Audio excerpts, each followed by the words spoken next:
지난 편에서 아르테미스 2호에 대해서 자세히 설명해 드렸었습니다. 주변의 반응이 매우 좋았는데요. 또 재밌게 반응하는 분들이 많이 계셨어요. 결국 50년 전에 달에 안 갔던 거 아니냐 하는 음모론으로 가시는 분들이 계시더라고요. 제가 음모론을 하나하나 반박할 수는 있지만 이미 유튜브에 많은 영상들이 있기 때문에 저는 그냥 아폴로와 아르테미스가 어떤 차이가 있는지 과학적으로 그리고 1대1로 비교하면서 훨씬 더 재밌는 얘기를 해드릴게요. 이 영상을 처음 접하시는 분이라면 지난 편을 먼저 보고 오시는 것도 좋을 것 같습니다. 지난 편에 제가 남겨놨던 의문 3개를 오늘 하나씩 풀어 헤쳐 보겠습니다. 첫 번째 이야기는 2022년 아르테미스 1호의 열차 폐막이 다 뜯겨나갔던 이슈에 대한 이야기고요. 두 번째 이야기는 50년 전 아폴로는 로켓 하나에 우주선과 착륙선을 전부 탑재해서 한 번에 달 착륙까지 완수하고 돌아왔는데 아르테미스는 더 강력한 로켓을 쓰면서도 착륙선을 탑재할 수가 없습니다. 그 이유가 두 번째 이야기입니다. 세 번째 이야기는 아폴로 이후 기술은 발전했을 텐데 발사 비용은 왜 오히려 올라갔는지에 대한 이야기입니다. 조금 전 아르테미스 2호가 달에 후면부를 선회했다는 뉴스가 나왔습니다. 그리고 이제 그들은 다시 지구로 향하게 됩니다. 이 영상을 시청한 후에 아르테미스 2호가 귀환하는 생중계를 보시면 훨씬 더 재미있게 보실 수 있을 거예요. 지난 편에서 2022년 아르테미스 1호가 귀환할 때 열차 폐막의 손상부가 100군데가 넘었다고 말씀드렸었잖아요. 우주선이 지구로 귀환할 때 대기권을 통과하면서 표면 온도가 약 2760도까지 올라가는데 이 열을 차단하는 게 열차 폐막입니다. 단순히 열을 버티는 방식이 아니라 소재 자체가 고열에 직접 연소되면서 그 열을 외부로 방출하는 원리입니다. 그래서 캡슐이 대기권을 통과할 때 불이 막 타오르는 그런 영상을 보셨을 거예요. 문제는 균일하게 연소됐어야 될 소재가 덩어리째 파손되어 떨어져 나갔다는 거예요. 그 원인을 규명하는 데 2년이나 걸렸고 나사의 공식 발표가 2024년도에 나왔습니다. 우선은 소재 구조에 약간의 문제가 있었어요. 아폴로와 아르테미스 모두 아브코트라는 동일한 소재를 사용하는데 소재는 같아도 만드는 방식이 다릅니다. 아폴로는 벌집 형태의 셀 37만 개를 먼저 제작한 다음에 각 셀에다가 소재를 하나씩 직접 충전했는데요. 기술자가 셀마다 압력건으로 소재를 채우는 방식이라 시간이 꽤 오래 걸립니다. 이때 셀과 셀 사이마다 미세한 틈이 자연스럽게 생기는데 소재가 연소되면서 내부에서 발생하는 가스가 이 틈을 통해 외부로 배출될 수 있게 하는 역할을 합니다. 그런데 아르테미스는 공장에서 소재를 미리 블록 형태로 186개를 성형한 다음에 캡슐에 부착하는 방식인데요. 아폴로처럼 셀 하나하나를 수작업으로 채우는 것보다 제작 기간과 비용을 크게 단축하고 품질도 균일하게 유지할 수가 있어요. 그런데 압축 성형된 블록들은 셀 구조가 아니라서 통기성이 매우 낮다는 특징이 있습니다. 또 아폴로는 대기권에 한 번에 직선으로 쭉 진입했는데 아르테미스는 스킵 재진입이라는 진입 방식을 도입했습니다. 아폴로처럼 직선으로 대기권에 진입할 때는 시속 4만 킬로미터로 대기권에 진입하다가 대기권에서 공기 저항을 만나면 급격하게 감속할 때 지구 중력의 한 6.8배에 달하는 압력이 승무원한테 한꺼번에 가해진다는 점이에요. 그래서 그걸 해결하기 위해서 대기권을 한 번에 통과하는 게 아니고 대기권에 한 번 들어왔다가 다시 우주로 튕겨 나간 뒤에 두 번째로 최종으로 대기권에 진입하는 방식을 썼던 거고 그게 스킵 재진입 방식이라는 것입니다. 감속이 두 번에 나눠지니까 가해지는 중력을 거의 반으로 줄일 수 있다는 장점이 있죠. 그런데 이게 소재 문제와 결합되면서 예상치 못한 결과를 만들었습니다. 첫 번째 대기권에 진입할 때 열차 폐막 소재가 연소되면서 내부에서 가스가 발생하는데 우주로 튕겨나가는 동안에 온도가 급격하게 떨어지면서 표면층이 빠르게 경화됩니다. 이때 내부에 가스가 갇혀버리는 거예요. 이 상태에서 대기권 2차 진입이 시작되면 갇혀있던 가스가 다시 팽창해버리고 블록이 덩어리째 터져나와 버리게 됐습니다. 이 문제로 100군데가 파손이 된 거예요. 그러면 다시 소재를 바꾸면 되는 거 아니냐고 하실 수 있는데 이게 또 상황이 단순하지가 않습니다. 아르테미스 2호에 장착된 열차 폐막은 2020년도에 이미 부착이 완료된 상태였거든요. 원인 규명한다고 이미 한 번 지연됐는데 이걸 다시 제작하면은 아르테미스 2호 발사 일정이 2년 이상이 또 지연되거든요. 그래서 결국 선택은 진입 방식을 바꾸자로 결론이 났는데 스킵 재진입의 궤적을 완화해 고열 구간을 짧게 가져가는 방식으로 변경했어요. 많은 사람들이 우려하는 바는 이 소재 구조의 이 진입 방식으로 실제 진입을 해본 적이 없다는 점인데요. 지상시험과 시뮬레이션은 충분히 했겠죠. 하지만 실제 비행은 아르테미스 2호가 처음이라고 합니다. 기한 때 문제없이 지구에 착수할 수 있는지가 이 미션의 핵심 관전 포인트입니다. 이제 기한까지 며칠 안 남았습니다. 다 같이 성공을 기원하면서 지켜봅시다. 이제 두 번째 이야기입니다. 아폴로는 착륙선까지 한 번에 탑재했는데 왜 아르테미스는 그게 안 되는지인데요. 숫자 하나를 먼저 보겠습니다. 아르테미스의 SLS 로켓의 추력은 아폴로의 세턴5보다 17%가 높고 현존하는 로켓 중에서 가장 강력합니다. 그런데 달 궤도까지 투입할 수 있는 페이로드, 즉 로켓이 실어 나올 수 있는 화물의 무게는 27톤이고 세턴5는 48.6톤이었습니다. 추력은 더 높은데 실어 나를 수 있는 무게는 56%에 불과한 거죠. 이유가 세 가지입니다. 첫 번째는 단수가 다릅니다. 쉽게 얘기해서 로켓 효율을 결정하는 핵심 요소 중 하나가 얼마나 빨리 불필요한 중량을 제거하느냐인데요. 연료를 소진한 탱크와 엔진을 계속 달고 올라가면은 그 중량을 유지하기 위해서 추가 연료가 소모됩니다. 그래서 다단 로켓은 연료를 소진한 다음에 단을 즉시 분리해버립니다. 세턴5는 3단 구조였는데 SLS는 사실상 2단입니다. 동일한 연료를 연소해도 중간에 분리해야 할 구조물을 더 오래 달고 올라가야 하니까 효율이 낮아질 수밖에 없습니다. 둘째, 고체 부스터 이슈입니다. 로켓 추진제는 크게 액체와 고체로 나누는데요. 고체 추진제는 점화 후 출력이 조절이 불가능하지만 발사 순간에 강력한 추력을 냅니다. 구조가 단순해서 제작도 용이합니다. 반면 액체 추진제는 출력을 조절할 수가 있고 무엇보다 같은 양의 연료로 훨씬 더 멀리 보낼 수 있습니다. 로켓공학에서는 이 효율을 비추력이라고 하는데 액체 수소와 액체 산소를 연소하는 엔진은 고체 추진제보다 비추력이 약 70%가 높습니다. 쉽게 말하면 같은 연료로 70%를 더 멀리 보낼 수 있다는 뜻입니다. SLS의 고체 부스터는 발사 직후 대기권 이탈 구간에서는 강력하지만 달궤도 투입 같은 심우주 구간에서는 액체 엔진 대비 불리합니다.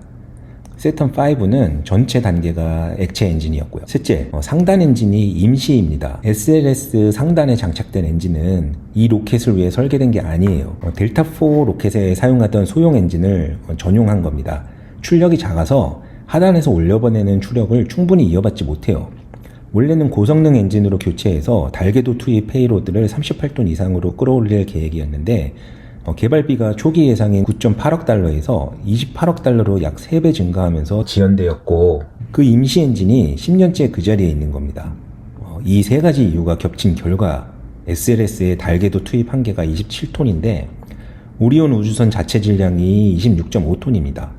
오리온 하나를 탑재하면 남는 여유가 500kg 밖에 안 되는 거예요. 착륙선을 탑재할 여력이 없습니다.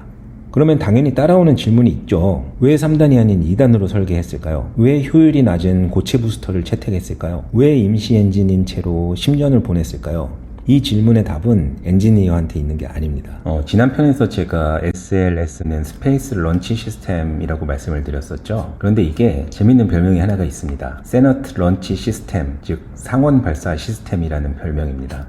2010년도에 오바마 행정부가 당시 진행 중이던 달 탐사 계획인 컨스텔레이션 프로그램을 취소했는데요. 이 프로그램과 연결된 제조시설과 인력이 미국 전역에 분산되어 있었습니다.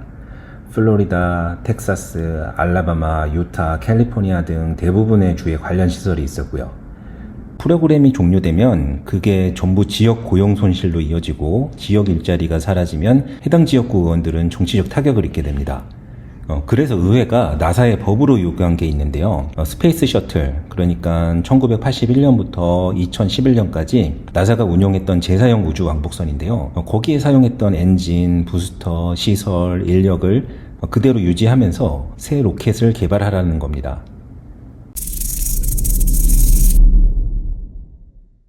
앞에서 나온 질문들의 답이 바로 여기에 있습니다. 셔틀이 고체 부스터를 사용했으니 SLS도 고체 부스터를 장착해야 했고 셔틀 엔진에 맞춰서 로켓을 설계해야 했습니다. 2단 구조도 고체 부스터도 전부 셔틀에서 이어받은 거거든요. 성능을 최적화한 설계가 아니라 기존 고용을 유지하기 위한 그런 설계였습니다. 이걸 단적으로 보여주는 부분이 RS-25 엔진인데요. 원래 스페이스 셔틀 주 엔진으로 셔틀이 착륙한 후에는 회수하는 방식이었기 때문에 이 엔진도 다회 재사용을 전제로 설계됐습니다. 그만큼 정밀하고 그만큼 비쌉니다. 그런데 SLS에서는 이걸 한번 사용하고 해상에 버립니다. 에어로제트 로켓다인과 나사의 계약에 따르면 신규 제작 RS-25 한 기의 단가가 1억 4,500만 달러인데요. 발사 한 번에 4기가 소요됩니다.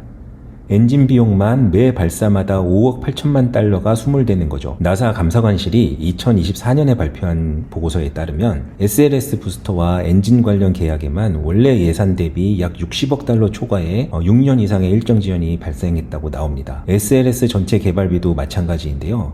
2011년 의회가 승인한 기준선은 약 70억 달러였는데 2022년까지 실제로 투입한 금액은 238억 달러를 넘어섰다고 합니다. 트럼프 행정부가 SLS를 터무니없이 비싸다며 폐기를 제안했는데 의회 보고서에서는 SLS와 오리온 프로그램의 종료 제한을 거부한다고 명시되어 있습니다. 거부하는데 그치지 않고 오히려 99억 달러를 추가 확보했고요. 그래서 상원 발사 시스템이라는 별명이 붙은 거죠. 비용을 정확하게 비교해 보겠습니다. 지난 편에서 아폴로 대비 8배 비싸다고 했는데 그건 물가를 반영하지 않은 수치이기는 합니다. 나사에 따르면 아폴로 1의 미션 비용을 2024년 물가로 환산하면 약 27억 달러이고 나사 감사관실 기준 SLS 1회 발사 비용은 약 41억 달러입니다. 같은 물가로 비교하면은 한 1.5배 정도가 되는 거죠. 1.5배면 생각보다 격차가 크지 않아 보이기는 하는데 여기서 끝은 아닙니다. SLS의 달궤도 투입 페이로드가 세텀5의 56% 수준이니 동일한 페이로드 기준으로 환산하면 약 4배가 되고 거기에 세텀5는 착륙선까지 한 번에 투입했고 SLS는 우주선 하나만 투입하니까 같은 미션을 수행하려면 발사 횟수 자체가 늘어납니다. 실질적인 비용 차이는 훨씬 더 많다고 할 수 있죠. 민간 로켓과 비교하면 격차가 더 분명해지는데요. 스페이스X가 운용하는 팔컨 헤비는 현재 민간 로켓 중 가장 강력한 축에 속하는 대형 발사체인데요. 공시가격 기준 발사 비용이 약 1억 5천만 달러라서 SLS 1회 발사 비용으로 팔컨 헤비를 27회 발사할 수가 있습니다. 물론 팔컨 헤비는 SLS보다 페이로드가 작고 유인 비행 인증도 없어서 직접 대체는 불가능하지만 단위 페이로드 기준으로 비용 차이가 한 10배 이상으로 볼 수도 있습니다. 천문학적인 돈을 쏟아붓고 있고 50년 전 로켓보다 오히려 퇴보한 것처럼 보이는 부분도 있고 일정은 계속 밀리고 있습니다. 그런데 저는 아르테미스가 아폴로와는 차원이 다른 도전이라고 생각을 합니다. 아르테미스 2호 발사 즈음 나사의 민간 우주 비행사 제러드 아이잭맨이 한 말이 그 이유를 잘 설명해 줍니다. 이번 목표는 깃발과 발자국이 아닙니다. 이번 목표는 머무르는 것입니다. 아폴로는 달에서 1일에서 3일 있다가 돌아왔습니다. 아르테미스는 궁극적으로는 달에 눌러앉으려는 겁니다. 달에 머무르려면 안정적인 전력 공급이 필요한데 태양광은 한계가 있습니다. 달은 자전 주기가 지구를 공전하는 주기와 동일해서 낮과 밤이 약 14일씩 이어지는데요. 2주 동안 일조가 없으면 태양광 패널은 무용지물입니다. 그래서 나사는 에너지부와 함께 달 표면에 설치할 소형 원자로를 개발하고 있습니다. 달 남극의 영구 음영지역, 태양빛이 수십억 년 동안 한 번도 닿지 않는 크레이터 안쪽에는 얼음 형태로 존재하는 물이 있습니다. 이 얼음에서 물을 추출해 전기분해하면 산소와 수소가 나오는데 산소는 호흡용으로, 수소는 로켓 연료로 활용할 수 있습니다. 지구에서 조달하는 게 아니라 달 현지에서 자원을 생산하는 거죠. 에너지공학이 우주공학의 끝판왕이라는 것도 이런 이유 때문이 아닌가 생각합니다. 아르테미스에는 지금까지 930억 달러가 투입됐습니다. 나사 감사관실 기준입니다. 이 돈의 상당 부분은 사실 로켓과 우주선을 만들면서 수많은 낭비와 비효율을 만들어냈죠. 결과물도 여기까지는 아폴로와 크게 다르지는 않습니다. 오히려 퇴보한 부분도 있고요. 진짜 차이는 지금부터입니다. 원자로를 달에 세우고 얼음에서 연료를 뽑고 사람이 달에서 몇 주, 몇 달씩 생활하는 일, 아폴로가 한 번도 건드려 본 적이 없는 영역이고 아르테미스가 이제부터 들어가려는 곳입니다. 1969년 아폴로가 인류가 지구를 벗어날 수 있다는 걸 증명했다면 아르테미스는 인류가 지구 밖에서 살 수 있다는 걸 증명하려는 시도입니다. 달에 갔다 오는 프로그램이 아니라 달에서 살기 위한 첫 삽을 뜨는 프로그램이라는 뜻이죠. 그런 관점에서 바라본다면 지금의 이 모순과 그로 인한 음모론들에 대한 답을 찾을 수 있지 않을까 생각합니다.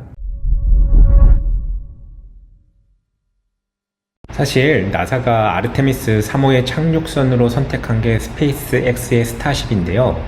이게 발사된 다음에 우주 한복판에서 연료를 다시 채워야 달까지 갈 수가 있습니다. 아무도 해본 적이 없는 방식이에요. 어떻게 가능한지 궁금하신 분이 많으시면 그 원리를 다음 편에서 다뤄볼게요.